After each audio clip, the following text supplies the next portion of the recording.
Hello friends, in today's video I'm gonna be walking through how to change default Google account on Android.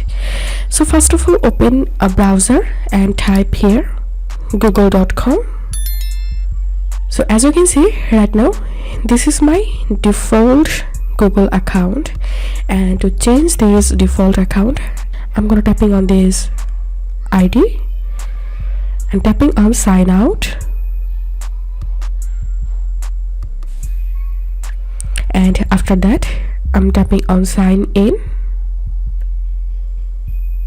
and here I'm selecting my new Gmail, tapping on next, and as you can see I've successfully changed my default Google account. So that's how you can do it. If this video helped you, give a thumbs up and please consider subscribe to how to do it. Thank you for watching.